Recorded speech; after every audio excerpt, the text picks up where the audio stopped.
Mon mari m'a appelé alors qu'il tenait sa maîtresse. Je viens de décrocher un contrat de 500 millions d'euros, tu ne es pas digne de moi. J'ai appelé mon père, papa, mais sa famille entière sur liste noire. Un seul appel a tout mis fin.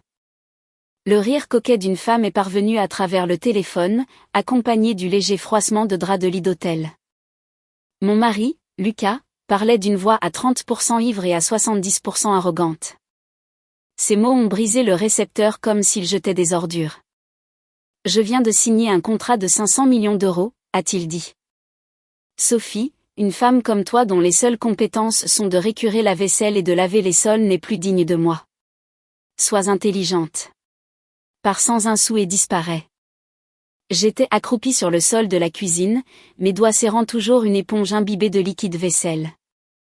Mes jointures étaient blanches à force de la serrer si fort. La femme à l'autre bout du fil a ri de nouveau, sa voix dégoulinant d'une douceur artificielle. Elle a dit, « Allez, chérie. Arrête de t'accrocher à Lucas. C'est un homme avec un contrat de 500 millions d'euros maintenant. Vous n'êtes même plus au même niveau. » J'ai reconnu cette voix. C'était celle de Justine, une femme que Lucas prétendait n'être qu'une amie rencontrée lors d'événements professionnels. Il y a 3 mois, il avait dit qu'il l'emmenait rencontrer des clients, et je l'avais cru. Au cours de nos 2 ans de mariage, j'avais vidé mes économies d'avant le mariage pour financer sa start-up. Quand sa mère était à l'hôpital, je suis restée à son chevet pendant un demi-mois sans une nuit de sommeil décente. Et au final, il tenait une autre femme dans ses bras et me disait de partir. Je n'ai pas pleuré. Je n'ai pas crié. Je n'ai même pas tremblé. J'ai jeté l'éponge dans la poubelle, me suis levée, et défait mon tablier et essuyé le savon de mes mains. J'ai sorti mon téléphone de ma poche. Il y avait un contact enregistré simplement comme « Papa ». Je l'ai fixé pendant 2 secondes avant d'appuyer sur le bouton d'appel. L'appel a été connecté et la voix posée de mon père a retenti. « Qu'est-ce qu'il y a, ma chérie ?» J'ai regardé la bouteille de liquide vaisselle non lavée sur le comptoir de la cuisine et j'ai parlé d'un ton aussi calme que si je commentais la météo. « Papa, ce contrat de 500 millions d'euros que les entreprises étoiles viennent de signer avec la société de Lucas. Je veux que tu le tues. » Lucas ne savait pas que la femme qu'il avait épousée, celle qu'il pensait bonne seulement pour les tâches ménagères, était la fille unique du PDG des entreprises étoiles. Il ne savait certainement pas que la femme qu'il venait d'humilier devant sa maîtresse n'était pas une pitoyable femme au foyer, mais l'héritière adorée de son plus grand soutien financier. Il pensait que la signature de ce contrat le propulserait au sommet du monde, mais il n'avait même pas pris la peine de comprendre comment il avait obtenu l'accord en premier lieu. C'était sa femme qui avait appelé son père, le suppliant d'aider un entrepreneur en difficulté. Mon père n'avait accordé ce contrat que pour me faire une faveur. Maintenant, j'allais reprendre cette faveur de mes propres mains. Il y eut un moment de silence à l'autre bout du fil. Puis mon père a dit quelque chose que je n'oublierai jamais de ma vie. « Attends un peu. Dans les 3 jours, il sera à tes genoux, te suppliant. » J'ai raccroché et je me suis tenue sur le balcon. Le soleil de l'après-midi m'a enveloppé, chaud et réconfortant.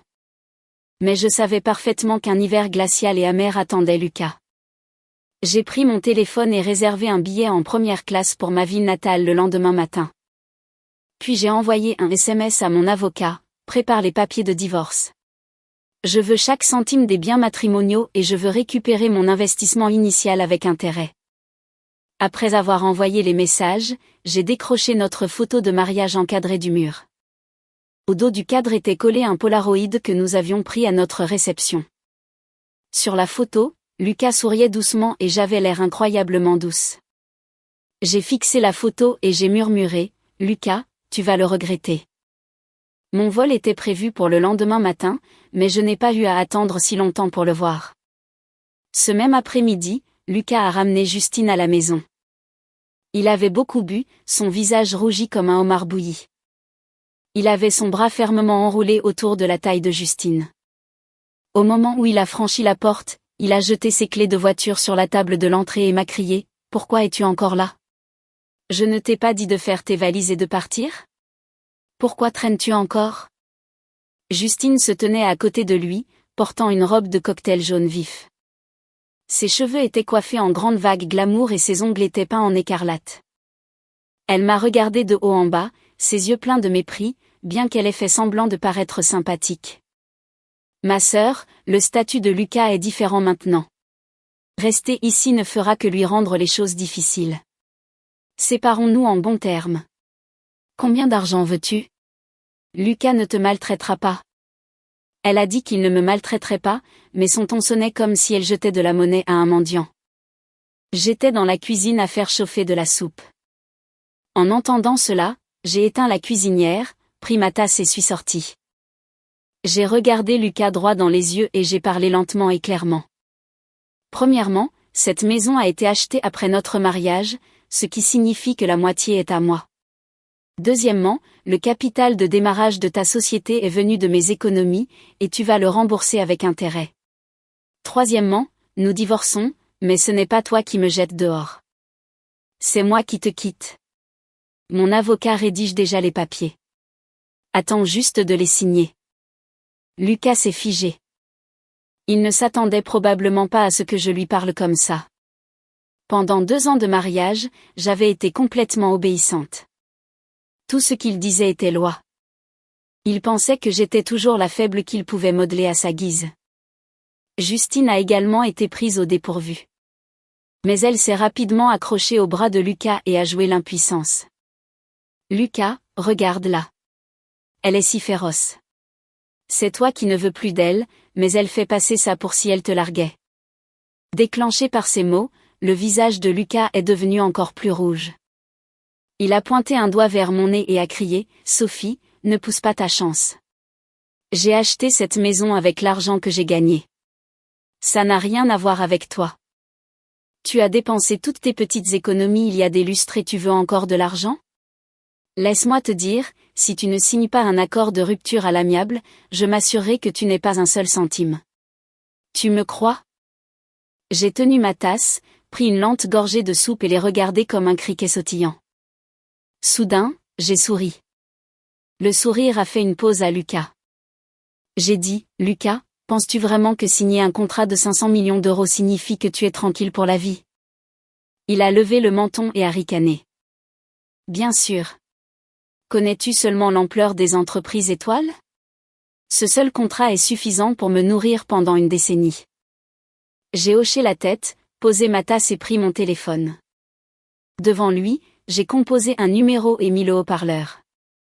L'appel a été répondu presque immédiatement, et une voix d'homme d'âge mûr et posé a retenti. « Ma chérie, qu'est-ce qu'il y a ?» J'ai souri et j'ai dit, « Papa, Lucas est devant moi. Il veut que je parte sans un sou. Penses-tu que nous devrions suspendre ce contrat de 500 millions d'euros pour qu'il puisse réévaluer sa situation ?»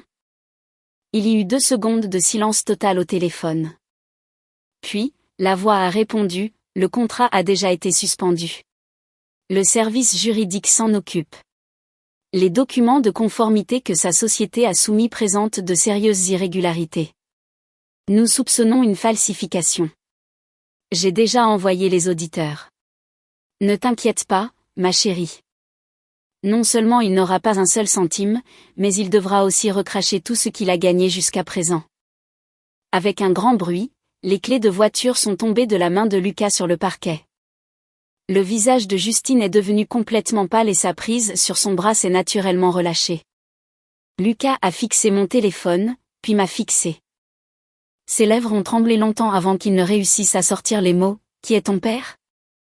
J'ai pris ma tasse, fini la dernière gorgée de soupe, essuyé ma bouche et me suis levée. J'ai attrapé ma valise déjà prête et je suis passé devant lui. Quand j'ai atteint la porte d'entrée, j'ai fait une pause et je l'ai regardé par-dessus mon épaule. Toute couleur avait fui de son visage, et de fines perles de sueur perlaient sur son front. J'ai dit, « Lucas, tu m'as dit de partir sans rien et de disparaître. Maintenant je pars. Es-tu satisfait? Oh, j'ai oublié de te dire. Ce contrat de 500 millions d'euros que tu as signé ne t'a été donné que parce que j'ai appelé mon père. Maintenant, je viens de l'appeler pour le reprendre. Devine si je peux y arriver. » Au moment où la porte a claqué derrière moi, j'ai entendu le cri agonisant de Lucas résonner depuis le salon. « Sophie, reviens ici. » Puis vint la voix paniquée de Justine. « Lucas, tu n'as pas dit que ta femme n'était qu'une simple femme au foyer? Comment son père pourrait-il être le PDG des entreprises étoiles? Tu m'as menti? » Je n'ai pas regardé en arrière. J'ai fait rouler ma valise dans l'ascenseur. Tandis que les portes se fermaient lentement, j'ai regardé mon reflet dans les murs miroirs. Il n'y avait ni larmes, ni colère. Il n'y avait que le calme de m'être enfin réveillée. Pendant 2 ans, j'avais cru m'être mariée par amour, mais j'avais en fait épousé une blague. Maintenant, la blague était terminée. Je suis montée dans un taxi et j'ai donné l'adresse de l'aéroport au chauffeur.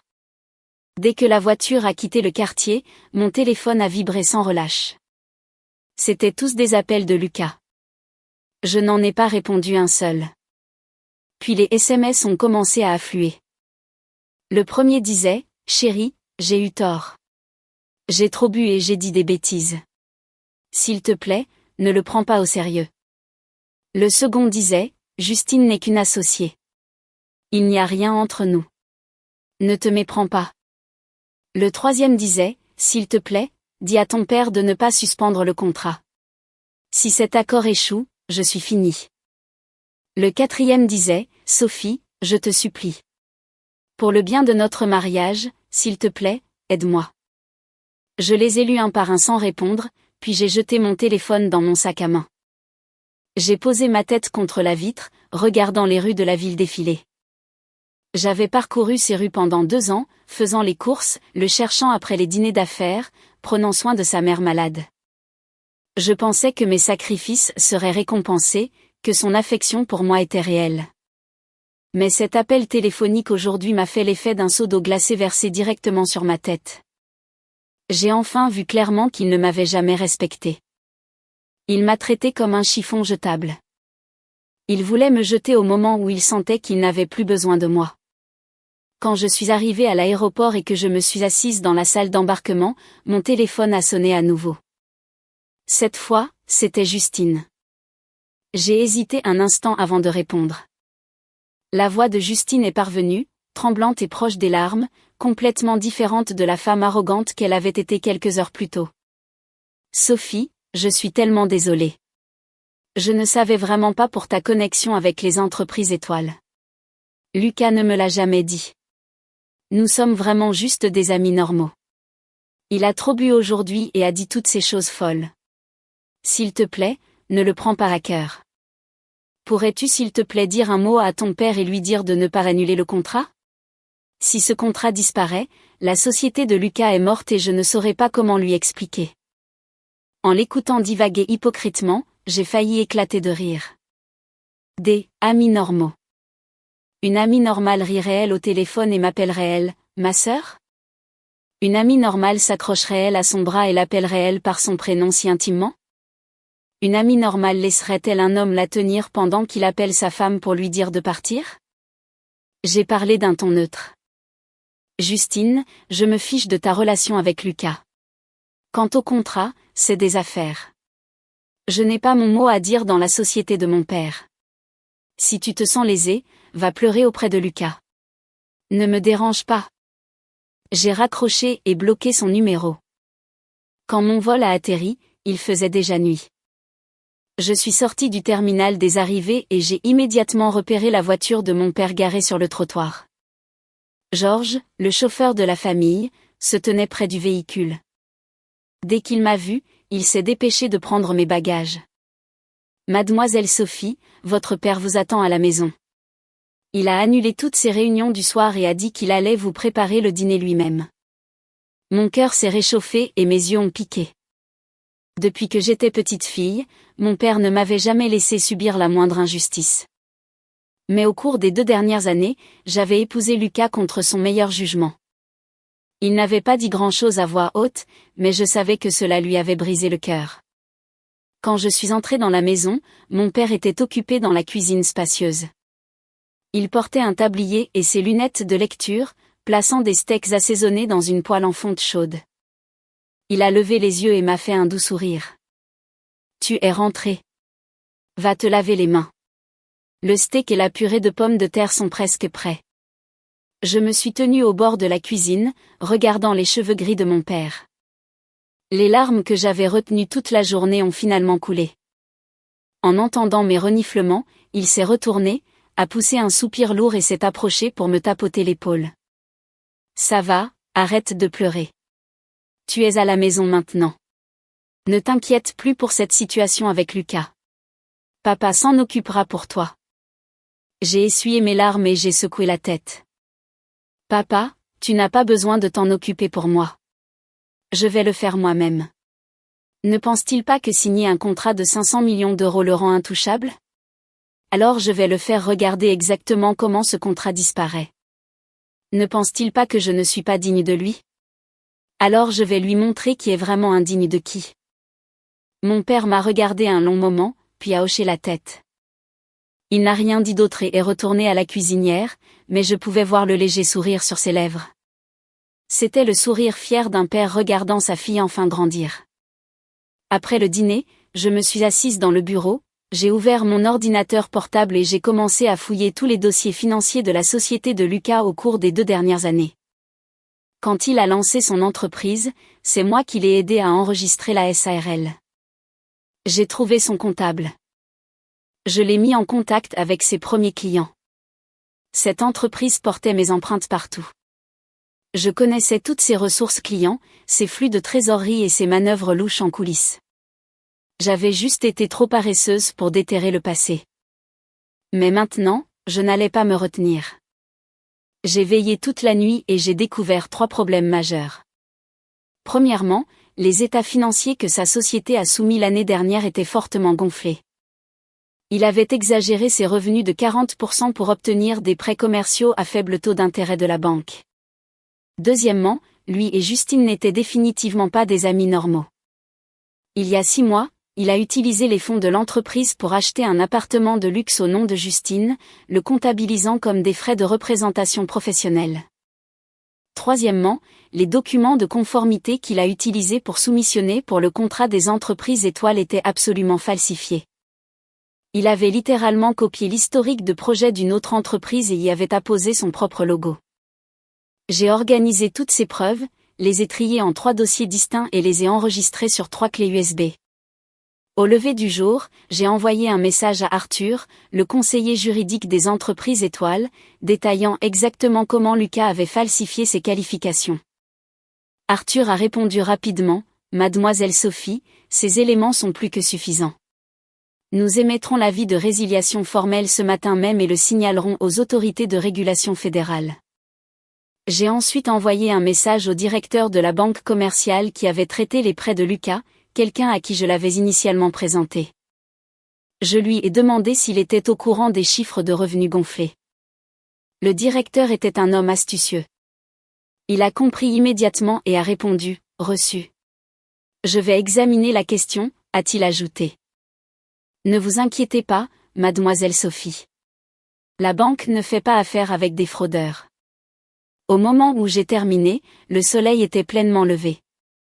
J'ai pris une douche, me suis changée et me suis tenue près de la fenêtre, regardant la lumière du matin. J'ai pris une profonde inspiration. Lucas, tu pensais que ta vie venait de décoller. Ce que tu ne savais pas, c'est que j'avais personnellement coupé les cordes de ton parachute. À 9 heures du matin, Lucas a rappelé. Cette fois, son ton était complètement différent de celui de la veille. Fini l'arrogance et la fanfaronnade. Au lieu de cela, il semblait prudent et désespérément désireux de plaire.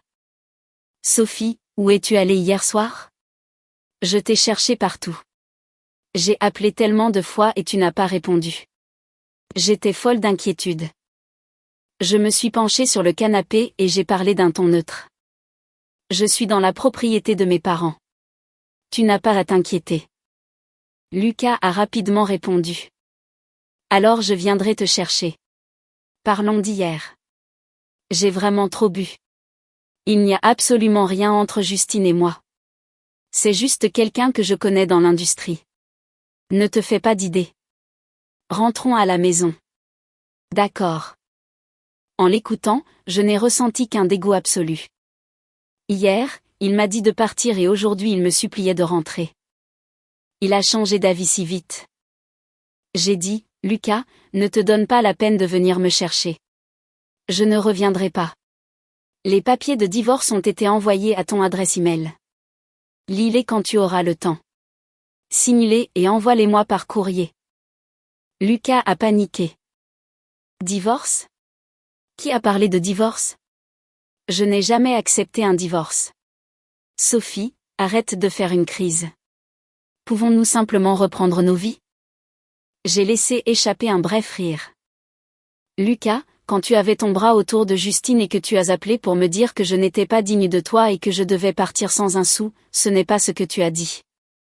Tu te souviens? Lucas a balbutié. Ce n'était que des paroles de colère parce que j'étais ivre. Ça ne compte pas. Sophie, ne le prends pas au sérieux.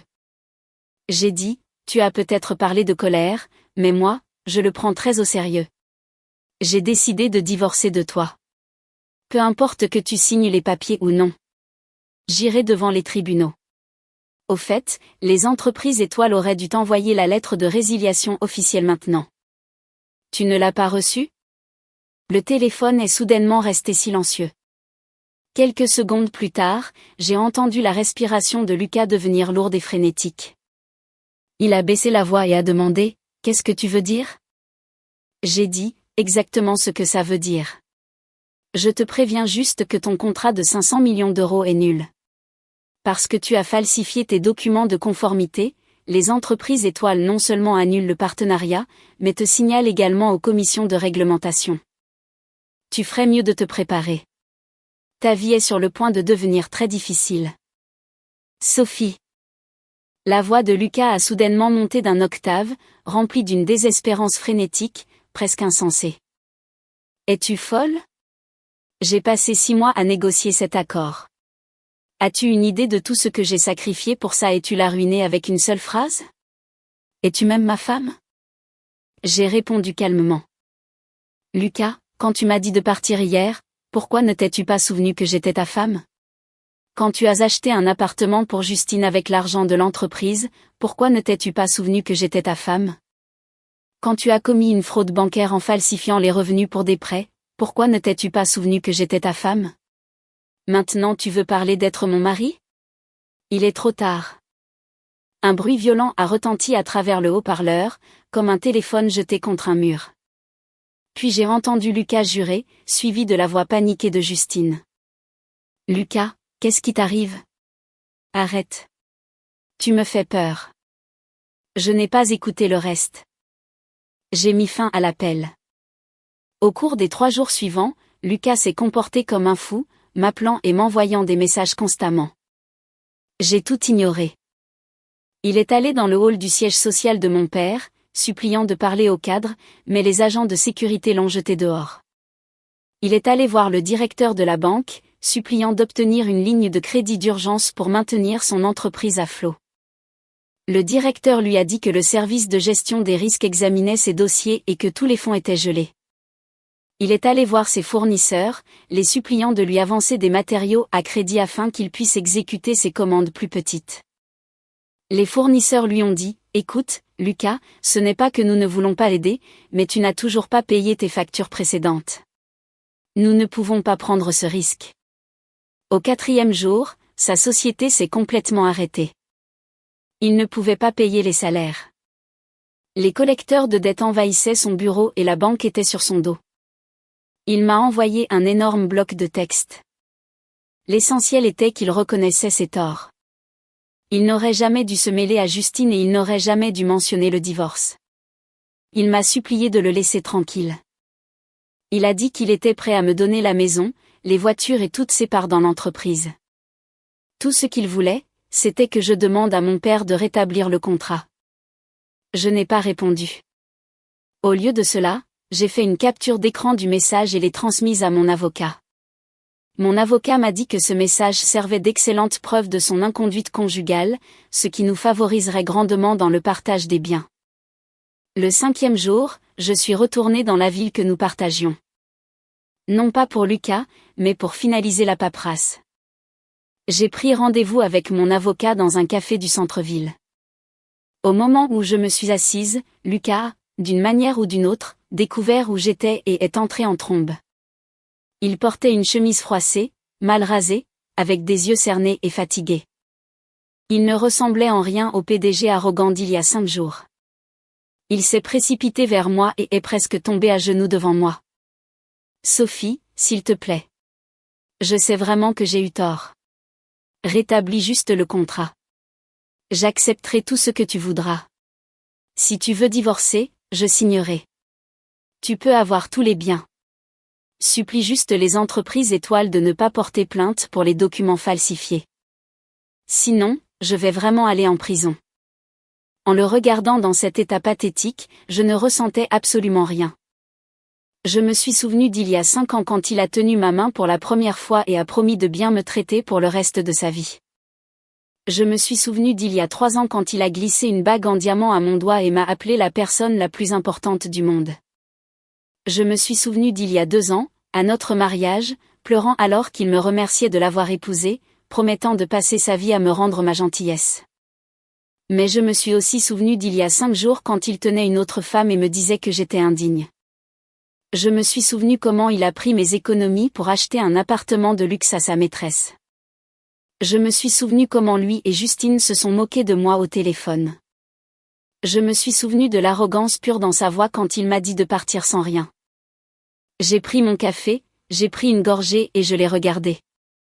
Lucas, tu n'iras pas en prison parce que je vais te donner une porte de sortie. Mais souviens-toi, cette porte de sortie est une œuvre de charité de ma part. Tu signes les papiers de divorce. Je veux la moitié de la maison, des voitures et des parts de l'entreprise. Je veux récupérer mon investissement initial avec intérêt. Et cet appartement que tu as acheté pour Justine avec les fonds matrimoniaux, cela est aussi calculé dans le règlement. Tu acceptes tout cela, et je demanderai à mon père de ne pas poursuivre les accusations de falsification. Si tu refuses, nous irons au tribunal, et quand nous y irons, tu ne perdras pas seulement de l'argent, tu finiras derrière les barreaux. Tu choisis. Le visage de Lucas s'est complètement effondré. Il a ouvert la bouche pour parler, mais n'a pu former aucun mot.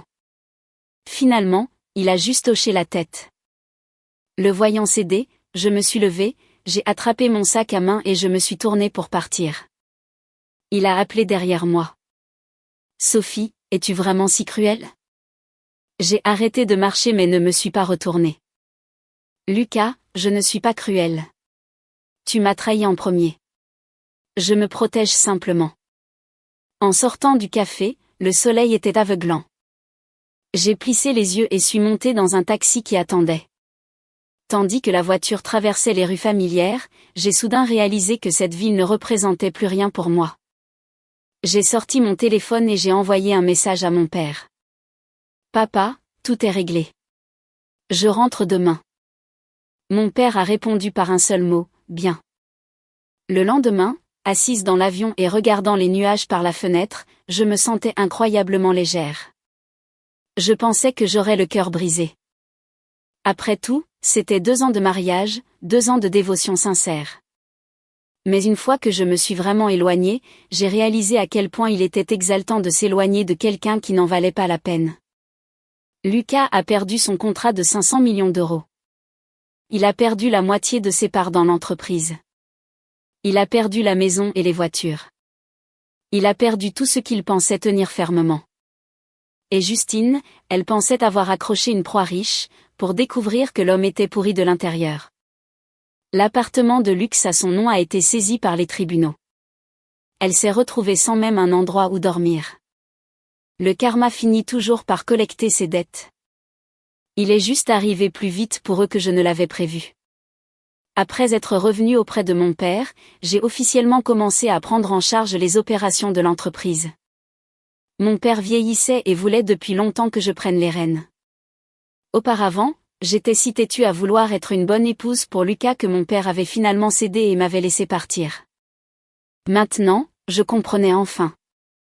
La plus grande sécurité d'une femme n'est pas d'épouser un homme riche. C'est d'être la femme riche. Ce n'est pas de dépendre de quelqu'un d'autre pour se nourrir, mais d'avoir le pouvoir de se nourrir soi-même et des milliers d'autres. J'ai passé 3 mois à me familiariser avec chaque aspect de l'entreprise. Des négociations de projets aux audits juridiques, des revues financières à la gestion de la chaîne d'approvisionnement, j'ai tout appris étape par étape. Si je ne savais pas quelque chose, je demandais. Si je manquais d'une compétence, je pratiquais. Les cadres vétérans de mon père craignaient initialement que je ne sois qu'une héritière gâtée, soucieuse de son CV. 3 mois plus tard, personne n'osait plus me sous-estimer. Au cours de mon 6e mois de retour, les entreprises étoiles ont décroché un énorme contrat gouvernemental pour construire un campus d'énergie verte de 2 milliards d'euros. En tant que cadre principal du projet, j'ai dirigé une équipe pour inspecter le chantier. C'était une journée venteuse. Je portais des bottes de travail, un casque de sécurité et un gilet de sécurité, debout avec les entrepreneurs pour discuter des plans de fondation. Soudain, quelqu'un a appelé derrière moi, « Sophie ». Je me suis retournée et j'ai vu un homme debout à quelques mètres. Il portait un costume bon marché et froissé. Il serrait un dossier en carton dans ses mains et ses cheveux étaient en bataille à cause du vent. Il m'a fallu un instant pour le reconnaître. C'était Lucas. Il était beaucoup plus mince qu'il y a 6 mois. Ses pommettes saillantes et de profondes rides marquaient ses yeux. Il semblait avoir vieilli de 10 ans. Il m'a regardé, ses yeux remplis d'émotions complexes. Ses lèvres ont bougé longtemps avant qu'il ne parvienne à prononcer une phrase. « Qu'est-ce que tu fais ici ?» Je l'ai regardé, ma voix aussi neutre que si je parlais à un étranger. Je suis la cadre principale de ce projet. Bien sûr, je suis ici. Pourquoi es-tu ici ? Il a baissé les yeux, serrant le dossier plus fort. J'ai monté une petite entreprise de sous-traitance. Je voulais voir si je pouvais soumissionner pour des petits travaux d'excavation. J'ai hoché la tête, n'ai rien dit d'autre et me suis retourné pour discuter des plans avec les entrepreneurs. Lucas n'est pas parti. Il est resté à proximité, fixant mon dos. Je sentais son regard, mais je ne me suis pas retournée. Après avoir terminé la discussion, je me suis dirigée vers mon SUV. Il a couru et m'a bloqué le passage, sa voix basse. « Sophie, pouvons-nous parler ?» Je l'ai regardé. « Parler de quoi ?» Il a ouvert la bouche et ses yeux sont soudainement devenus rouges. « Je sais que je n'ai pas le droit de te demander pardon, mais je sais vraiment que j'ai eu tort. J'ai beaucoup réfléchi ces 6 derniers mois. Tu avais raison. Je t'ai trahi en premier. Je n'aurais jamais dû m'impliquer avec Justine. Je n'aurais jamais dû dire ces choses horribles. Je n'aurais jamais dû essayer de te laisser sans rien. Je le regrette. Je le regrette à mort. » J'ai regardé ses yeux injectés de sang et je n'ai ressenti absolument rien. Le regret. Si le regret réparait vraiment quelque chose, nous n'aurions pas besoin de loi. Si des excuses suffisaient, qui paierait pour l'amour sincère qui la piétinait ? J'ai dit, « Lucas, as-tu fini ? Si tu as fini, je pars. » Il a paniqué et a tendu le bras pour me saisir, mais mon équipe de sécurité l'a immédiatement bloqué. Il a été contraint de rester sur place, sa voix brisée. « Sophie, je sais que je ne suis plus assez bien pour toi. Je n'ai plus rien. Je voulais juste dire que je suis désolée. Je suis vraiment désolée. » Je lui ai jeté un dernier regard et j'ai dit froidement, « J'ai entendu tes excuses, mais je ne les accepte pas. Lucas, la personne que tu as blessée n'est pas la femme qui se tient devant toi. C'est la Sophie folle et amoureuse du passé. Elle est morte. Tu l'as tuée toi-même. La femme que je suis maintenant n'a rien à voir avec toi. » Sur ce, j'ai ouvert la portière de la voiture et je suis montée. Tandis que le SUV s'éloignait, j'ai regardé dans le rétroviseur et j'ai vu Lucas debout dans la poussière, la tête baissée, les épaules tremblantes. Je ne savais pas s'il pleurait, mais je m'en fichais. Les gens font des erreurs, mais certaines erreurs ne peuvent jamais être réparées. Il m'a perdu, il a perdu son entreprise, il a perdu sa maison et il a perdu tout ce qu'il valorisait. Il a eu exactement ce qu'il méritait. Nous avons roulé longtemps. Mon assistante a discrètement demandé, « Patronne, cet homme là-bas était-ce votre ex-mari ?» J'ai hoché la tête. « Oui. » L'assistante a hésité, puis a demandé, « Il avait l'air assez misérable. Ne vous sentez-vous pas mal pour lui ?» J'ai regardé le paysage défiler par la fenêtre et j'ai esquissé un petit sourire. Non, parce que sa misère est de son propre fait. Je n'ai aucune obligation de payer la facture des erreurs d'autrui.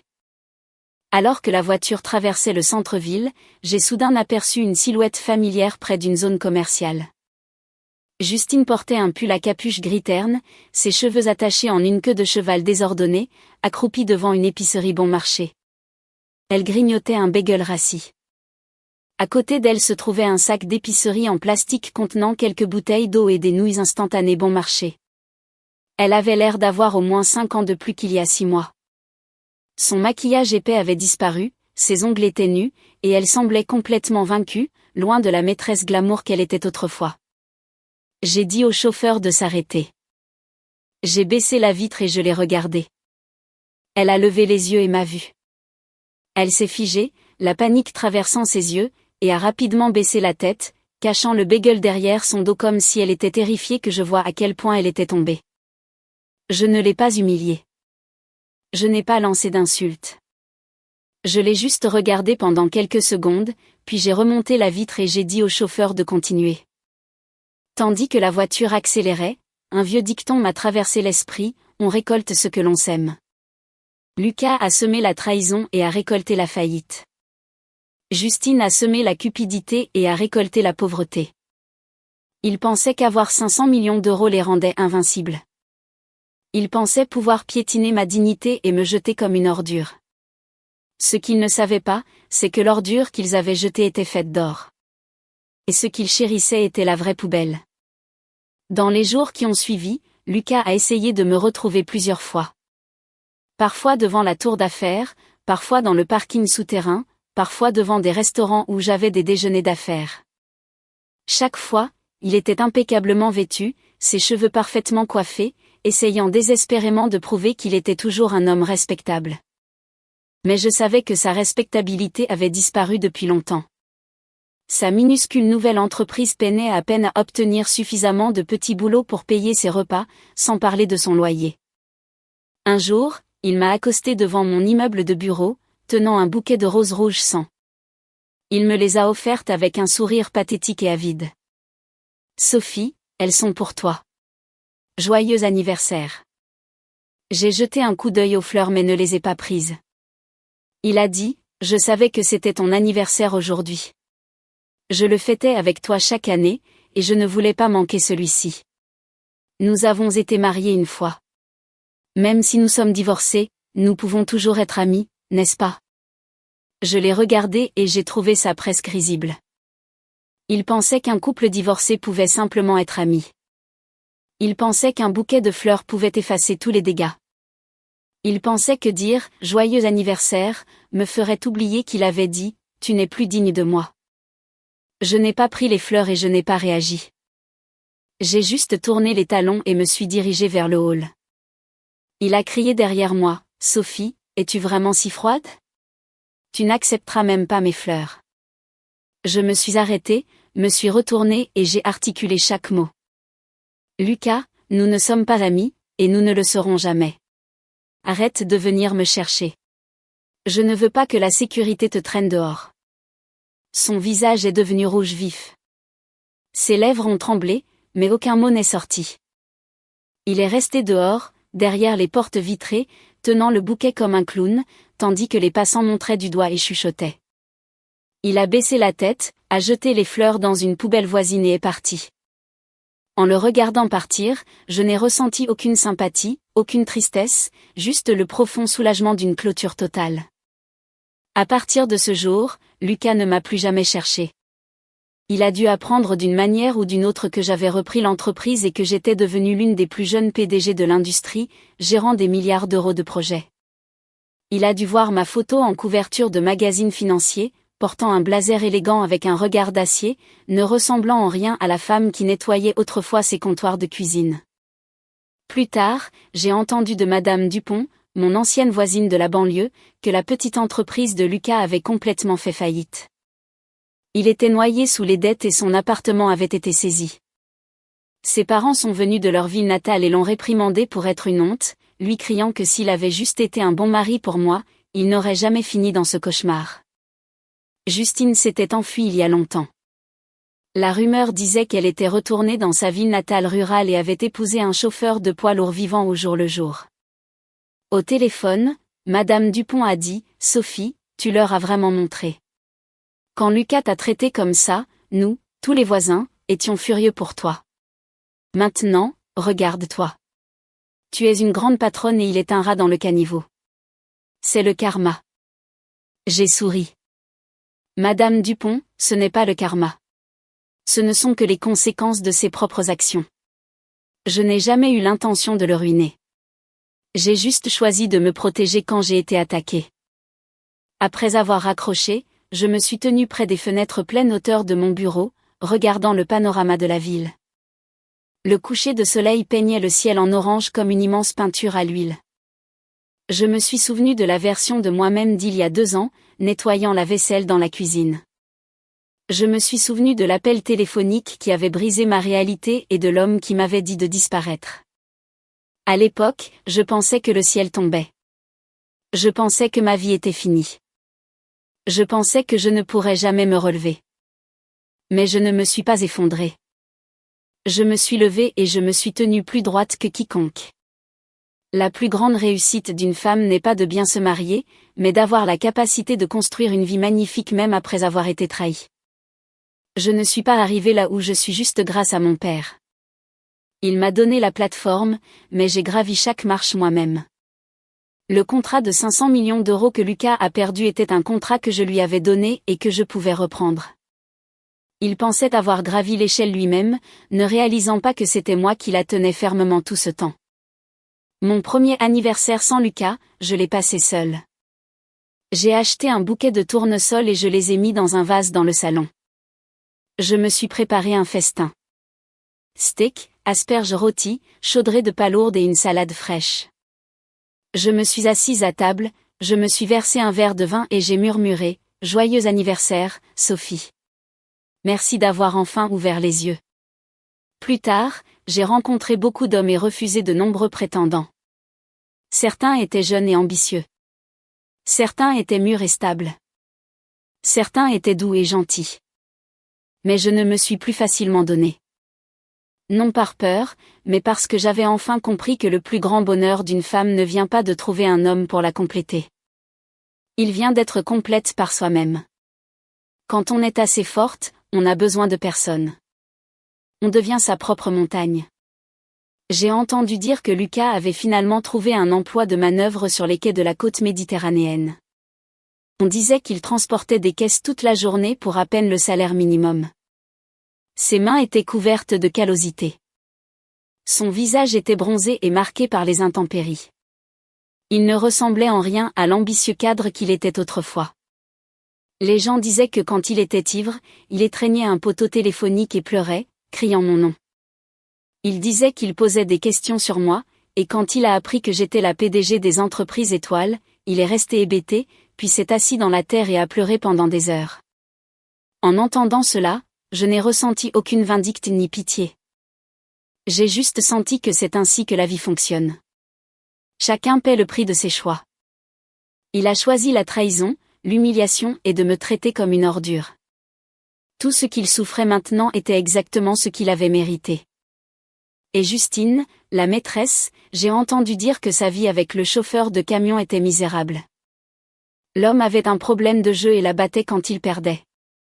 Elle s'est retrouvée à l'hôpital plusieurs fois. Quand les gens lui disaient de le quitter, elle disait « Où irais-je » Sa famille l'avait renié. Ses beaux-parents la détestaient. Et elle n'avait même pas un endroit où dormir. Elle pensait qu'accrocher Lucas lui garantirait une vie de luxe. Ce qu'elle ne savait pas, c'est que les choses volées aux autres ne vous appartiennent jamais vraiment. Parfois, je me suis demandé si Lucas n'avait jamais fait cet appel téléphonique, si je n'avais jamais révélé mon identité, serions-nous toujours ensemble ? La réponse est non. Parce que la nature profonde d'une personne ne change pas. Il était pourri à la base. L'argent a fait gonfler son ego et le succès lui a fait perdre la tête.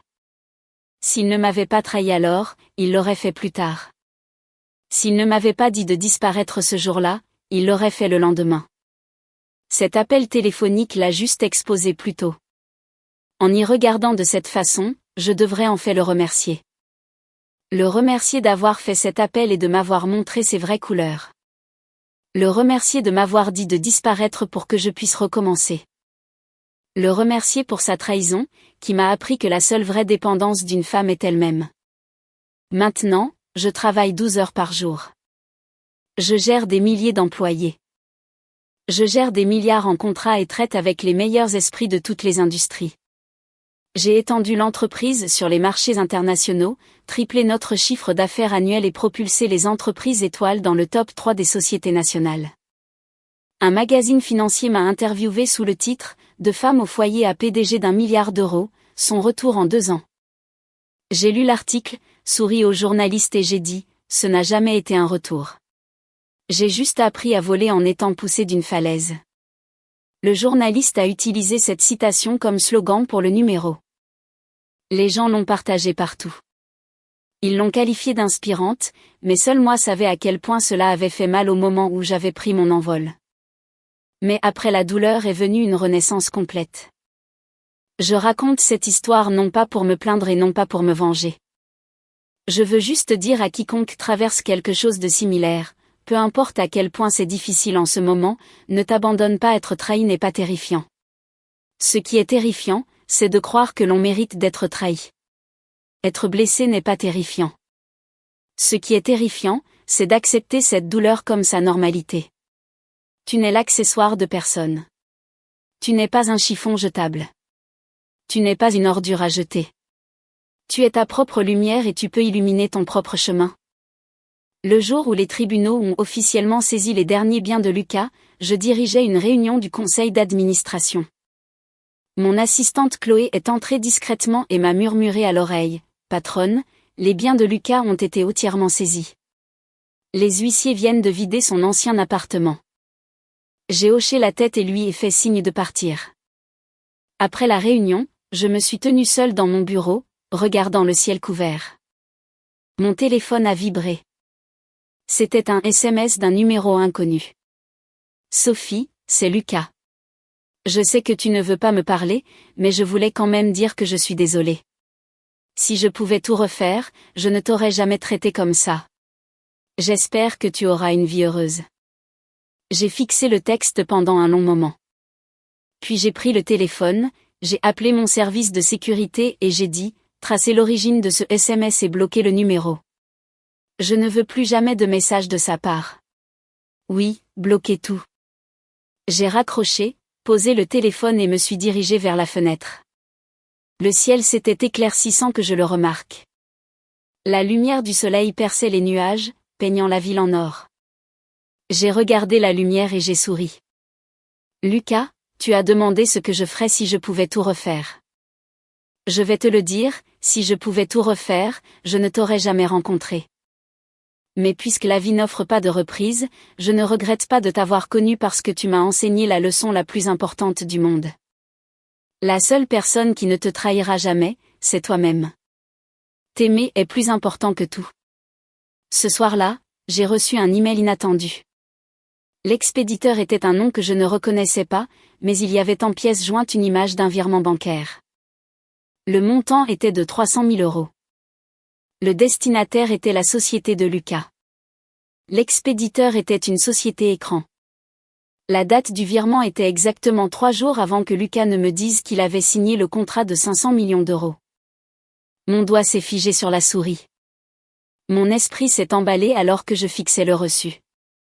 Le contrat de 500 millions d'euros était avec la société de mon père, mais la start-up de Lucas n'avait pas la capacité d'exécuter un projet de cette envergure.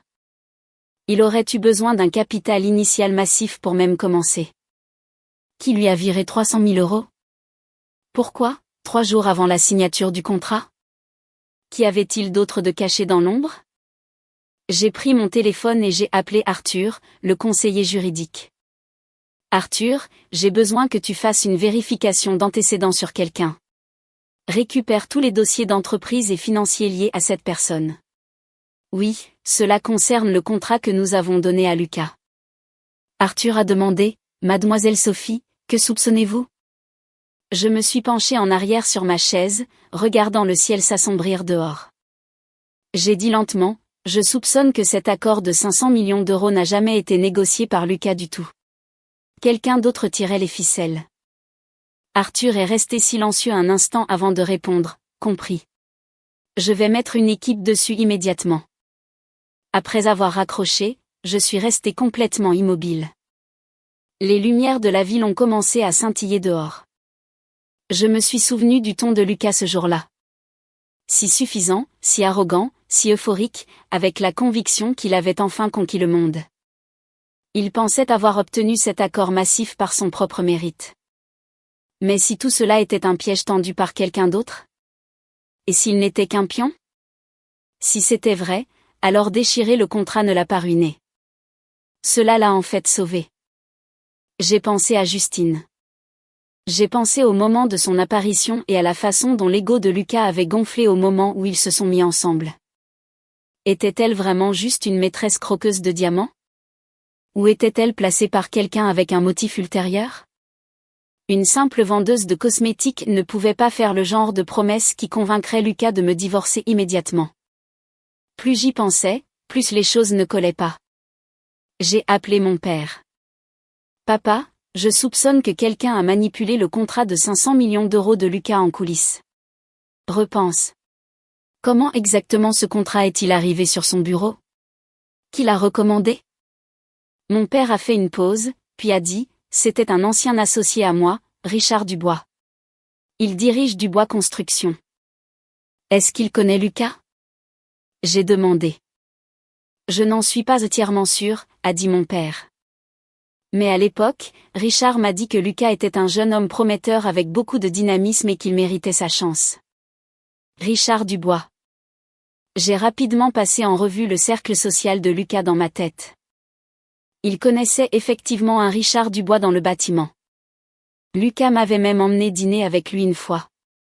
Richard avait semblé amical et poli, mais j'ai toujours ressenti une ambiance troublante de sa part, comme si ses yeux m'évaluaient comme une propriété. Papa, quel est le profil commercial complet de Richard Dubois? J'ai demandé. Mon père m'a donné les détails. Je les ai notés et j'ai immédiatement envoyé un SMS à Arthur. Concentre l'enquête sur Richard Dubois. Je veux ses liens avec Lucas, son historique financier et toutes les sociétés écrans qu'il possède. Ne laisse rien au hasard. Après avoir envoyé le message, un autre souvenir m'a frappé. Quand Lucas a exigé le divorce, il était catégorique. Il n'a laissé aucune place à la négociation, agissant comme si son avenir était totalement assuré. Quel était son filet de sécurité? Était-ce le contrat de 500 millions d'euros? Était-ce Justine? Ou était-ce Richard Dubois? Pourquoi un magnate de la construction s'immiscerait-il dans le mariage du fondateur d'une start-up? Soudain, la trahison de Lucas a semblé bien plus sinistre qu'un simple cas d'un homme se laissant monter à la tête par l'argent. L'enquête a pris une semaine, et les résultats ont choqué tout le monde. Quand Arthur a déposé l'épais dossier sur mon bureau, son expression était sombre, comme s'il hésitait à me le laisser voir. J'ai ouvert à la première page. C'était un réseau complexe de liens corporatifs, et juste au centre se trouvait le nom Richard Dubois. Richard Dubois, 63 ans, propriétaire de Dubois Construction. Sur le papier, un fournisseur de matériaux de construction, mais en réalité, il contrôlait des dizaines de sociétés écrans couvrant la logistique, l'immobilier et le commerce. Il connaissait Lucas depuis 3 ans et était son premier investisseur providentiel. Le premier client majeur de Lucas a été présenté par Richard. Le premier prêt bancaire de Lucas a été co-signé par Richard, mais le rapport a révélé que leur relation allait bien plus loin. Au cours des 2 dernières années, Richard avait secrètement injecté plus de 5 millions d'euros dans la société de Lucas via des comptes offshore. Cet argent n'était pas un cadeau. Chaque virement était accompagné d'une clause d'équité toxique, un accord de pari. Si Lucas échouait à atteindre des objectifs de revenus impossibles dans un délai précis, il perdrait toute son entreprise au profit de Richard. Mais le plus choquant était la vérité sur le contrat de 500 millions d'euros. La page 14 du dossier contenait une capture d'écran d'un email envoyé par l'assistante exécutive de Richard à un directeur de niveau intermédiaire des entreprises étoiles. L'email disait « veuillez accélérer le partenariat entre la firme de Lucas et les entreprises étoiles. Vous serez généreusement compensé à l'achèvement. Ce directeur spécifique était quelqu'un que mon père avait personnellement promu 3 ans auparavant. Il a été licencié l'année dernière pour détournement de fonds, et les fonds volés correspondaient parfaitement aux virements offshore envoyés par les sociétés écrans de Richard. En d'autres termes, Lucas n'a pas remporté le contrat grâce à son génie. Il l'a remporté parce que Richard Dubois a soudoyé un cadre des entreprises étoiles pour le faire passer. Richard ne voulait pas que Lucas réussisse. Il voulait que Lucas prenne un projet massif qu'il ne pouvait pas gérer, déclenche les clauses d'équité toxiques et fasse défaut. Richard avait l'intention d'avaler entièrement la société de Lucas. Et Justine, le rapport le précisait noir sur blanc. Elle était la maîtresse de longue date de Richard. Richard l'a placée aux côtés de Lucas pour 2 raisons. Premièrement, pour surveiller chacun de ses mouvements. Deuxièmement, pour saboter notre mariage et me forcer à partir. Richard savait que les entreprises étoiles ne toléraient Lucas que grâce à moi. Si j'étais retiré du tableau, Lucas perdrait son seul bouclier, laissant Richard libre de consommer son entreprise sans l'interférence de mon père. J'ai serré les bords du rapport. Du début à la fin, Lucas n'était rien d'autre qu'un pion. Il pensait être le grand maître. Il pensait que la signature de l'accord le rendait intouchable. Il pensait que Justine l'aimait vraiment. Il n'a jamais réalisé que son contrat avait été acheté avec des pots de vin, que sa maîtresse était une espionne d'entreprise et que son apogée était en fait une tombe soigneusement creusée. La plus grande ironie était que s'il n'avait pas fait cet appel téléphonique ivre pour m'humilier, si je n'avais pas exposé mon identité et forcé mon père à annuler l'accord, le plan de Richard aurait fonctionné parfaitement. Lucas aurait pris le contrat, échoué aux objectifs, perdu son capital et été mis à la porte avec des millions de dettes personnelles. Mon appel téléphonique, ma demande impulsive de tuer le contrat, ont accidentellement contrecarré tout le plan de Richard. L'annulation a coûté à Lucas son entreprise, mais elle l'a libéré du piège des dettes toxiques. Il a tout perdu, mais il s'est sauvé d'une ruine totale. J'ai posé le rapport, me suis penché en arrière et j'ai poussé un long soupir. Le bureau était silencieux à l'exception du tic-tac de l'horloge murale. J'ai fixé le lustre en cristal et j'ai ri. Le destin est une chose tordue. Je pensais que je me vengeais de Lucas, mais je lui sauvais en fait la vie. Je pensais que je le détruisais, mais je le tirais d'un abîme bien plus profond. Même ainsi, je ne regrettais rien. Patronne, quel est notre prochain mouvement ? A demandé Arthur, debout de l'autre côté du bureau. Je me suis redressé et j'ai fermé le dossier. Rassemble les preuves de la corruption de Richard Dubois et remets-les aux autorités fédérales. Incluez la preuve que Justine agissait en tant qu'agente. Quant à Lucas, j'ai fait une pause, réfléchissant. Il ne connaissait pas la vérité. Il a été utilisé, mais cela ne l'absout pas de ce qu'il a fait. Sa trahison était réelle. Me dire de disparaître était réel. Laissons les tribunaux traiter ses dettes restantes comme d'habitude. Arthur a hoché la tête et s'est tourné pour partir, mais s'est arrêté à la porte. Mademoiselle Sophie, devrions-nous informer Lucas à propos de Richard ? Il mérite de savoir. Je suis restée silencieuse un instant. Envoie-lui une copie des dossiers anonymement. Fais-lui connaître la vérité, mais ne lui dis pas que cela vient de nous. Arthur a hoché la tête à nouveau et est parti. Alors que la porte se refermait, je me suis dirigée vers la fenêtre. Le ciel était d'un bleu éclatant, les nuages défilant paresseusement. La circulation était fluide en dessous. La ville fonctionnait comme d'habitude. Personne ne savait qu'à ce bureau, j'avais juste pris des décisions qui allaient modifier plusieurs vies pour toujours. J'ai sorti mon téléphone et j'ai trouvé le numéro de Lucas.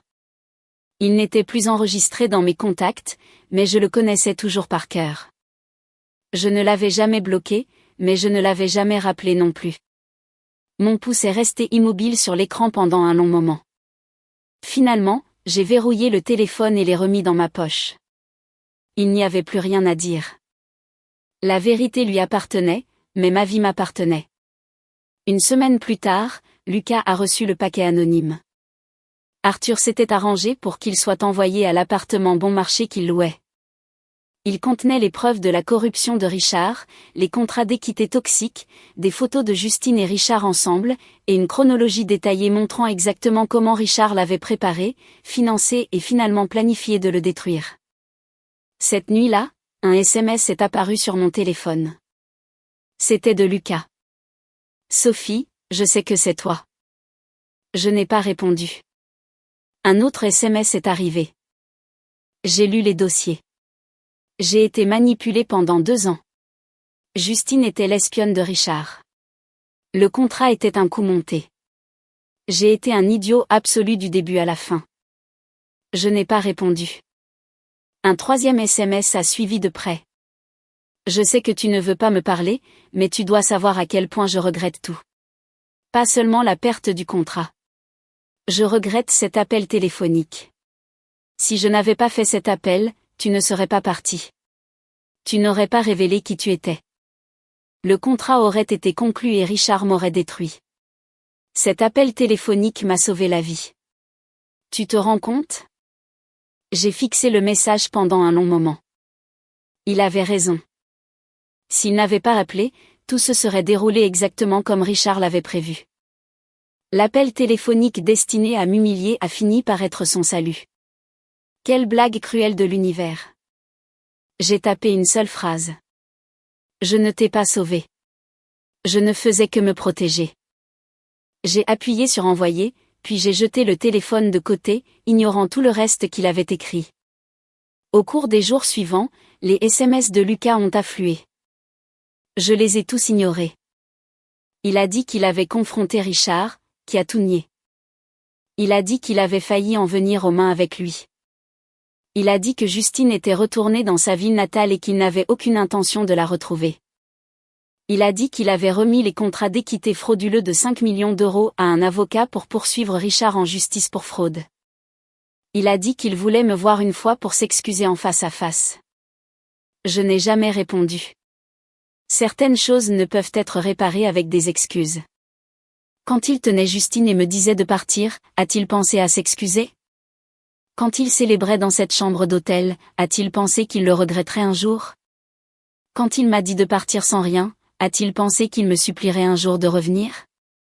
La vie n'offre pas de « si seulement », seulement des conséquences.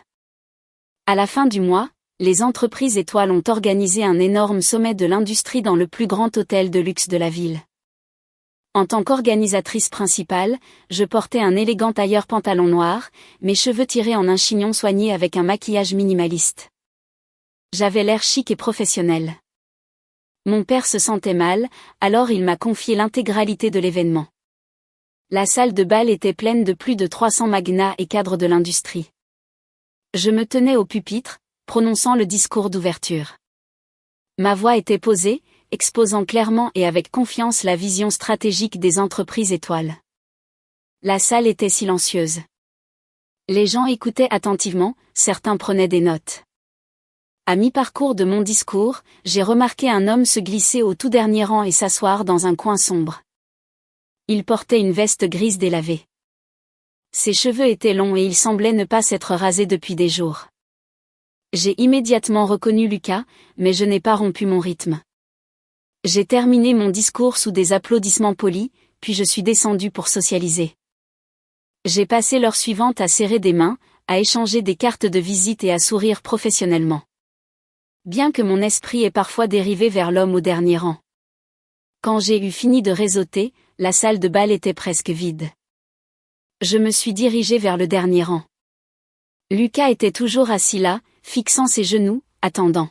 « Lucas », ai-je dit. Il a levé les yeux. Ses yeux étaient rouges comme s'il avait pleuré. Ses lèvres ont tremblé avant qu'il ne parle enfin.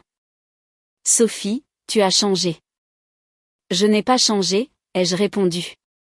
Tu n'as juste jamais vraiment su qui j'étais. Il a esquissé un sourire amer et a secoué la tête. Tu as raison. Je ne t'ai jamais vraiment regardé. Je pensais que tu n'étais qu'une femme au foyer. Je pensais que tu dépendais de moi. Je pensais que je pouvais te jeter quand je voulais. Maintenant, je réalise à quel point je me suis complètement trompée. Es-tu venu jusqu'ici juste pour me dire ça, ai-je demandé. Il a de nouveau secoué la tête et a sorti une épaisse enveloppe en carton de sa veste, me la tendant. Quand je ne l'ai pas prise, il l'a posée sur la chaise vide à côté de lui. Qu'est-ce que c'est ? Ai-je demandé. Des preuves contre Richard Dubois, plus complètes que ce que tu m'as envoyé, a-t-il dit. J'ai passé les 2 dernières semaines à déterrer toutes les choses sales que Richard a faites au cours des dernières années. Ses pots de vin au cadre des entreprises étoiles, ses virements à Justine, ses fronts de blanchiment d'argent. Tout est là-dedans. Je me suis dit que tu pourrais t'en servir. J'ai fixé l'épaisse enveloppe pendant quelques secondes. Pourquoi me donnes-tu ça ? Parce que tu le mérites. Il m'a regardé avec une sincérité que je n'avais jamais vue chez lui auparavant. Parce que tu es la meilleure chose qui me soit jamais arrivée. Je l'ai gâché et je ne peux pas le réparer, mais je peux t'aider. Richard veut détruire la société de ton père et je ne le laisserai pas faire. J'ai pris l'enveloppe. Elle était lourde. Je l'ai regardée. Lucas, sais-tu que si ces preuves sont réelles, Richard pourrait aller en prison pendant plus de 10 ans ? Sais-tu aussi qu'en me donnant ça, tu brûles tes propres ponts ? Richard est très lié dans cette industrie. Si tu le trahis, tu ne travailleras plus jamais dans ce domaine. Je sais, a-t-il dit, sa voix calme mais résolue. Mais je m'en fiche maintenant. Je n'ai plus rien à perdre. Je veux juste finir ce qui doit être fini et payer les dettes que je dois. J'ai mis l'enveloppe dans mon sac et j'ai hoché la tête. Très bien. Je ferai vérifier cela par mon équipe. Si c'est légitime, j'agirai. Il m'a regardé, hésitant avant de finalement poser la question qu'il retenait. Sophie, y a-t-il une chance pour nous ? J'ai regardé dans ses yeux. J'y ai vu de l'espoir, du regret et une supplication désespérée, mais je ne voyais plus l'homme que j'avais autrefois aimé. Cette version de Lucas est morte au moment où il m'a dit que j'étais indigne de lui. Non, ai-je dit, ma voix aussi calme que si je parlais de la météo. Lucas, c'est fini depuis longtemps. J'apprécie ce que tu fais maintenant, mais la gratitude n'est pas de l'amour. Je ne reviendrai pas vers toi juste parce que je suis reconnaissante, et je ne t'aimerai plus juste parce que tu essaies d'être un homme meilleur. Ce qui s'est passé entre nous appartient au passé. Laissons-le là. Ses yeux se sont remplis de larmes. Il a essayé de parler mais n'a pas pu. Il a baissé la tête, ses épaules tremblant légèrement. Après un long moment, il a levé les yeux, a essuyé ses larmes et a forcé un sourire brisé. D'accord, je comprends. J'espère que tu trouveras le bonheur. Prends soin de toi, ai-je dit. Il s'est retourné et est parti. Sa posture était voûtée, une ombre de l'ambitieux cadre qu'il était autrefois. Je l'ai regardé disparaître par les portes de l'hôtel. Je n'ai ressenti ni chagrin, ni peine, seulement un profond sentiment de paix. C'était comme regarder un étranger s'éloigner.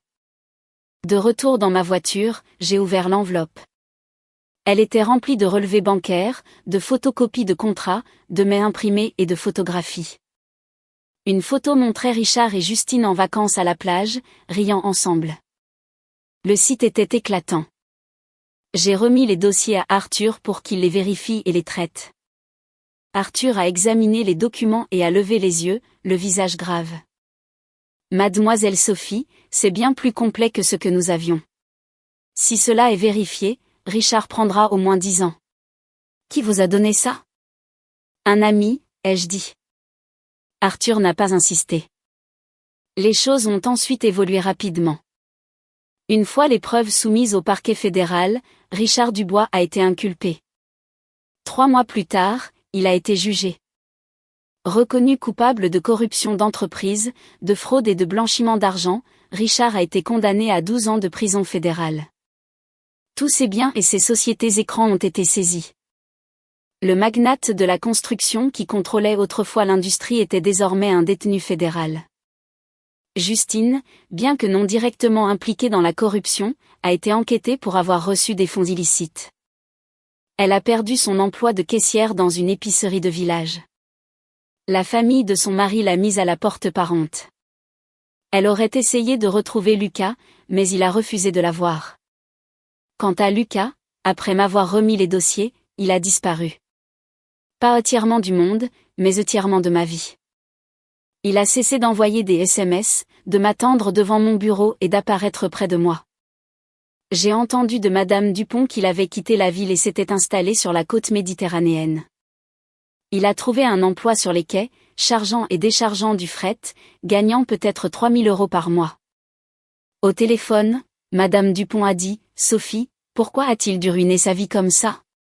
S'il t'avait juste apprécié, rien de tout cela ne serait arrivé. » J'ai souri mais n'ai pas répondu. Pourquoi ?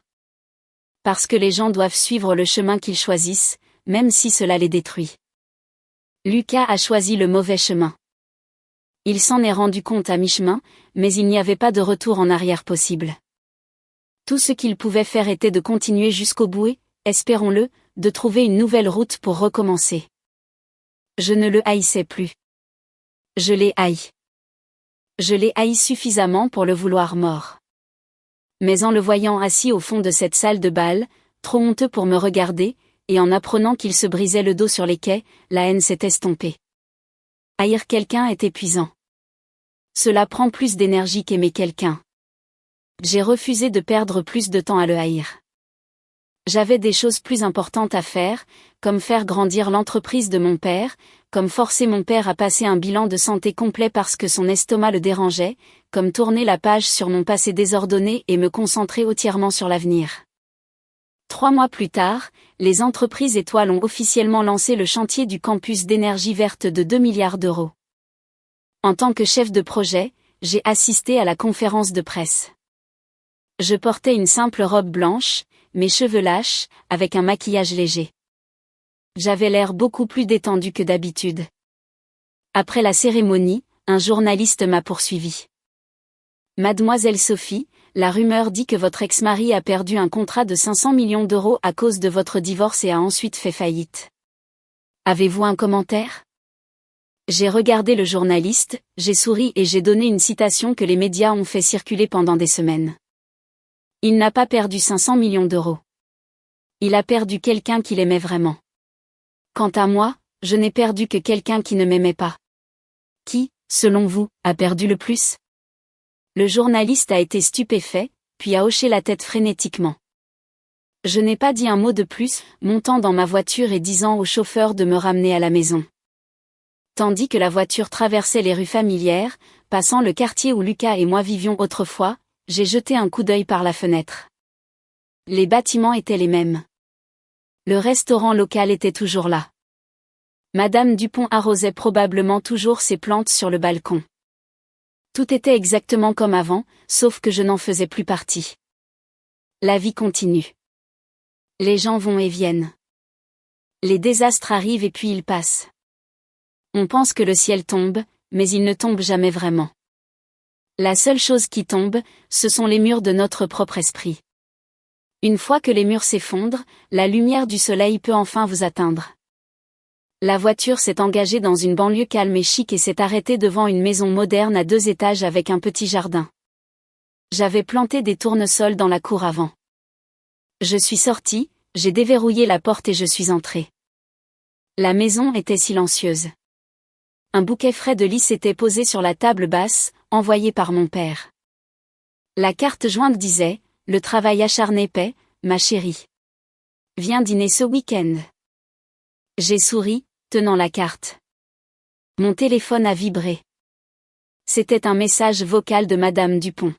« Sophie, tu ne devineras jamais qui j'ai vu aujourd'hui. Justine. Elle est de retour en ville, elle travaille au marché fermier.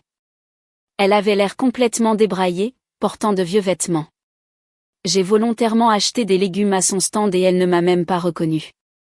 Tu veux que je t'envoie une photo ? J'ai répondu par SMS.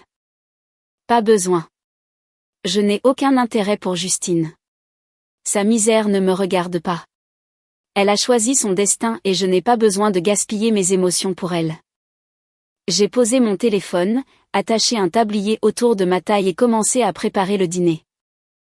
J'avais du steak, du poisson et des légumes verts dans le réfrigérateur. J'ai décidé de faire un steak poêlé, des asperges rôties et une salade d'accompagnement. Même en mangeant seul, je m'assurais de bien me traiter. Tandis que je lavais les légumes, mon téléphone a vibré à nouveau. Je pensais que c'était Madame Dupont, mais c'était un numéro inconnu. Le texte disait « Sophie, je travaille sur les docs. Je vais bien. Ne t'inquiète pas pour moi. » J'ai fixé le message pendant quelques secondes, puis je l'ai supprimé. Je n'ai pas répondu. Lucas, que tu ailles bien ou non n'a plus rien à voir avec moi. Tu n'as pas fait de tort à la femme que je suis aujourd'hui. Tu as fait de tort à la femme que j'étais, et elle est partie. La femme que je suis maintenant ne pleurera pas pour toi, ne se sentira pas mal pour toi et ne laissera pas son cœur manquer un battement à la vue de ton nom. J'ai mis le téléphone dans ma poche et je suis retournée à la cuisine. Dehors, le ciel s'est obscurci et les lampadaires se sont allumés. C'était ma vie maintenant, calme, paisible et ancrée. Le vrai succès ne consiste pas seulement à gagner de l'argent. C'est d'avoir la grâce d'affronter son passé et le courage d'entrer dans son futur. Et c'est exactement ce que j'avais fait. Après le dîner, je me suis assise sur le patio, buvant du thé chaud et regardant les étoiles. Mon téléphone a sonné. C'était Arthur, l'air anxieux. Mademoiselle Sophie, nous avons un problème. Richard Dubois a dit à ses avocats qu'il possédait des documents sensibles impliquant des cadres internes des entreprises étoiles dans des transactions illicites avec la société de Lucas. Il menace de les divulguer à la presse si nous ne lui rendons pas service. Ma main s'est figée, la tasse de thé flottant près de ma bouche. Quel genre de document ? Il n'a pas voulu dire. Il a juste dit que si nous ne l'aidions pas, il ruinerait la réputation des entreprises étoiles. J'ai posé la tasse et je me suis levée, regardant le panorama de la ville. Arthur, ai-je dit, demain matin, je vais au centre de détention fédérale. Je vais parler à Richard moi-même. Mademoiselle Sophie, c'est un homme dangereux. Vous ne devriez pas y aller seule. Je sais. Je n'y vais pas seule. Vous venez avec moi et emmenez Guillaume, notre avocat d'entreprise. J'ai raccroché, lavé ma tasse, éteint les lumières et me suis couché. J'ai fermé les yeux, mais mon esprit s'emballait. Qu'avait Richard ? Si un cadre des entreprises étoiles faisait des affaires louches avec la société de Lucas, qui était-ce ? Était-ce le gars qui avait déjà été viré ou quelqu'un d'autre ? Mon père était-il au courant ? Les questions ont inondé mon esprit, mais je me suis forcée à dormir. Les problèmes de demain appartiennent à demain. À 7 heures du matin, je me suis réveillée, me suis habillée d'un costume élégant, j'ai pris mon petit déjeuner et je suis sortie à 8 heures. La voiture d'Arthur attendait. Guillaume, l'avocat, était assis sur le siège passager, tenant un épais dossier. « Bonjour, mademoiselle Sophie », a dit Guillaume, ajustant ses lunettes. « J'ai examiné les dossiers de Richard hier soir. Cet homme est un serpent.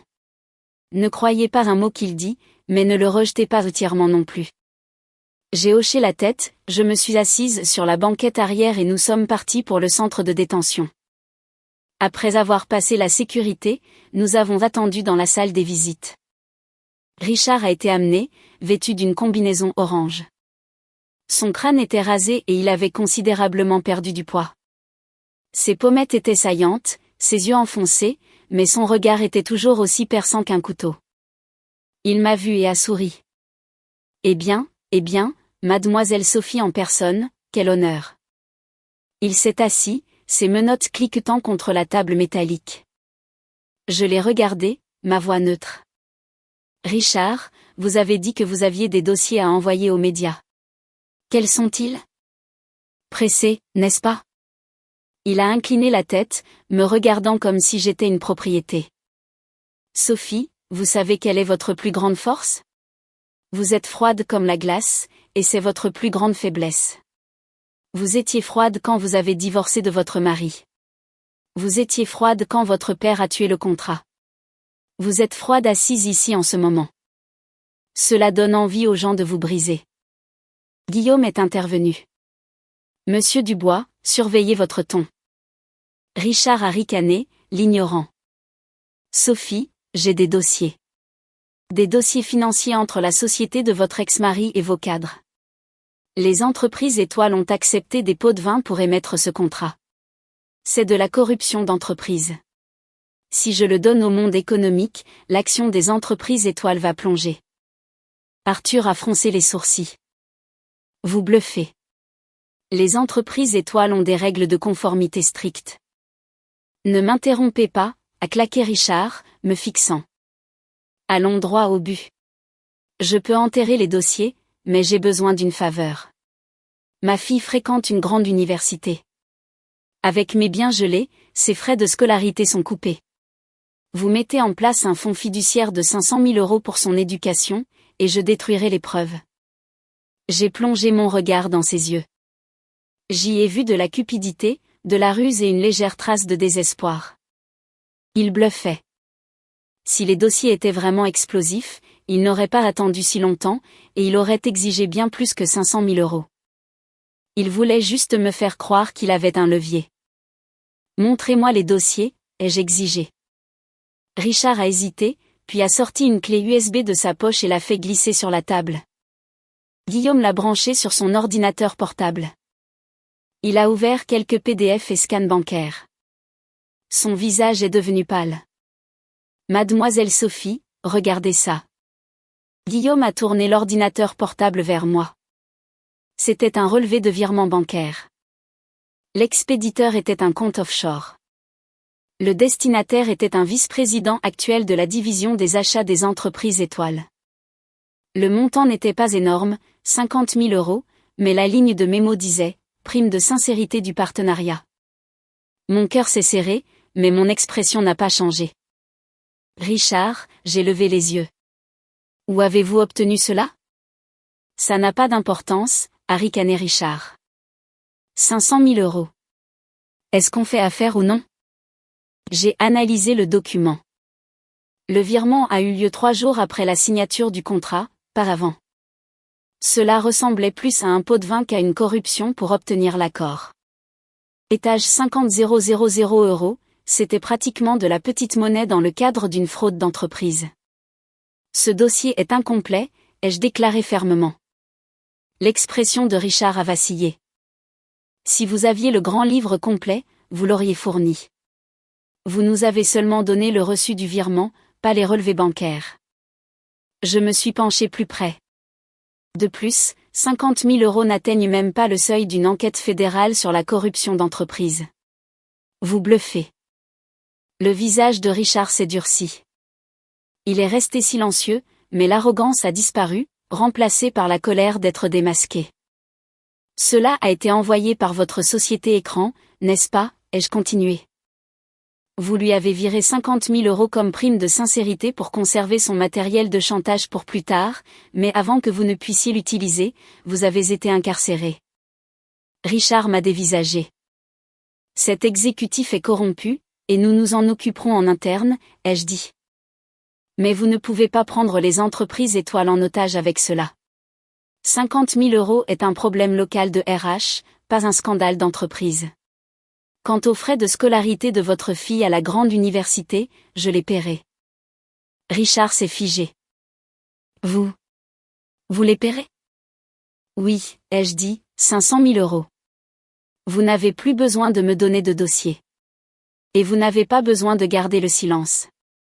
Votre fille est innocente. Elle ne devrait pas avoir à abandonner ses études parce que son père est un criminel. Considérez cela comme un don de bienfaisance des entreprises étoiles. Richard m'a fixé, ses lèvres ont tremblé, et soudain ses yeux sont devenus rouges. Il a baissé les yeux, ses épaules tremblant légèrement. Quand il a relevé la tête, le regard rusé avait disparu. Sophie, sa voix était rauque. Vous êtes plus impitoyable que n'importe qui j'ai jamais rencontré, pourtant vous êtes d'une certaine manière complètement décente. Je ne suis pas impitoyable, ai-je dit. Je suis juste rationnel. Vous avez fait votre lit. Couchez-vous dedans. Mais votre enfant ne mérite pas les retombées. Richard s'est essuyé le visage. Il a laissé échapper un rire amer. Lucas, ce stupide bâtard, a-t-il marmonné. Il ne vous a jamais mérité. Je n'ai pas répondu. En quittant l'établissement, le soleil était aveuglant. J'ai pris une profonde inspiration d'air frais. Patronne, a dit Arthur doucement derrière moi. Allez-vous vraiment payer ces 500 000 € sur votre compte personnel? Oui, ai-je dit. Ne le faites pas passer par l'entreprise. La fille est innocente. Arthur a soupiré. Vous avez un cœur tendre. Ce n'est pas un cœur tendre, ai-je répondu. C'est un principe d'humanité. Quand je suis retournée au bureau, mon assistante Chloé avait l'air paniquée. Patronne, quelqu'un attend dans le hall depuis 2 heures. C'est la mère de Lucas. Je me suis arrêtée net. La mère de Lucas. La femme que j'avais baignée et nourrie quand elle était hospitalisée. La femme qui était restée silencieuse pendant que son fils exigeait un divorce. Laissez-la entrer, ai-je dit à Chloé. Quelques minutes plus tard, la femme âgée est entrée. Elle avait l'air d'avoir 10 ans de plus que la dernière fois que je l'avais vue. Ses cheveux étaient d'un blanc éclatant et elle portait un sac en tissu usé. Sophie, sa voix tremblait et ses yeux se sont immédiatement remplis de larmes. Comment allez-vous?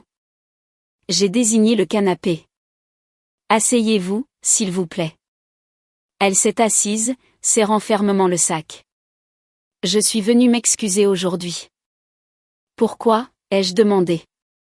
Quand Lucas a demandé le divorce, je ne l'ai pas arrêté, a-t-elle sangloté. Je savais qu'il avait tort. Mais je pensais que c'était sa vie, son choix. Je n'ai pas pensé à quel point vous aviez été bonne avec notre famille. J'ai été une belle-mère terrible. Je l'ai regardée pleurer. Vous avez été une belle-mère terrible, ai-je acquiescé platement. Elle s'est figée. Mais cela n'a plus d'importance. Nous sommes divorcés. Vous n'avez pas besoin de vous excuser. Cela ne change rien. Elle a fouillé dans son sac en tissu et a sorti une petite boîte en velours, la posant sur la table basse. C'était le chèque de 1 000 € qu'elle m'avait donné le jour de notre mariage comme cadeau de bienvenue traditionnel. Je veux vous le rendre, a-t-elle dit. Gardez-le, ai-je dit. Quand je vous ai appelé maman, je le pensais. Je me suis occupée de vous parce que je m'en souciais. Mais ce temps est révolu. Gardez l'argent. Lucas en a plus besoin que moi. J'entends qu'il a des difficultés sur les quais. À la mention de Lucas, elle s'est complètement effondrée. Il sait qu'il a eu tort. Il me dit chaque jour que vous perdrez son plus grand regret. Sophie, pouvez-vous s'il vous plaît lui donner une autre chance? J'ai regardé ses yeux suppliants. Non, ai-je dit fermement. Le passé est le passé. Rentrez chez vous, prenez soin de vous et prenez soin de lui. Nous n'avons plus rien à dire. Elle a réalisé que je le pensais vraiment. Elle a lentement remis l'enveloppe dans son sac, s'est levée et s'est dirigée vers la porte. Avant de partir, elle s'est retournée et m'a fait une profonde révérence. Merci, Sophie. La porte s'est refermée. Le bureau était silencieux. 2 ans de mariage complètement disparus. Plus tard cet après-midi-là, j'ai convoqué Guillaume Vance, le vice-président corrompu, dans la salle de conférence. Il avait l'air nerveux. J'ai fait glisser le reçu de virement bancaire sur la table. Guillaume l'a regardé et est devenu pâle. Patronne, avez-vous pris l'argent, ai-je demandé. Il a baissé la tête. Oui. C'était un virement offshore des gens de Richard. Ils me l'ont forcé. Je n'ai jamais touché l'argent. J'avais juste trop peur des connexions de Richard pour le rendre. Je l'ai regardé. C'était un lâche, pas un cerveau. Je vous donne une chance, ai-je dit. Rendez l'argent aujourd'hui. Rédigez une confession complète et signez-la. Elle ira dans votre dossier. Si vous sortez encore une fois des clous, je le remets à la police fédérale. Il a hoché la tête frénétiquement, les larmes aux yeux. Merci, mademoiselle Sophie. Je jure que je ne le ferai plus jamais. Ce soir-là, Arthur m'a appelé. Mademoiselle Sophie, j'ai eu des nouvelles. Lucas a eu un accident sur les quais. Une palette de marchandises est tombée et lui a brisé la jambe. Il est à l'hôpital local du Sud, mais il ne peut pas se permettre l'acompte de 8 000 € pour la chirurgie. Ma plume s'est arrêtée de bouger sur le papier. Il est seul, ai-je demandé. Oui. Pas d'amis, pas de famille à proximité. J'ai regardé par la fenêtre le coucher de soleil. Payez l'acompte, ai-je dit. et laissez 10 000 € sur un compte pour sa convalescence. Faites-le anonymement. Ne laissez pas l'hôpital lui dire que c'est nous. Arthur a fait une pause. Patronne, êtes-vous sûre? Ce n'est pas une question de sentiment, ai-je dit. Je refuse de laisser quelqu'un que j'ai autrefois aimé mourir ou devenir infirme à l'hôpital juste parce qu'il est fauché. C'est une question de ma propre humanité. Je ne deviendrai pas aussi froide qu'il l'était. Cette nuit-là, Madame Dupont m'a de nouveau envoyé un message, me demandant si je languissais toujours après Lucas puisque j'avais payé ses frais médicaux. J'ai répondu, je ne languis pas après lui. Je protège ma propre conscience.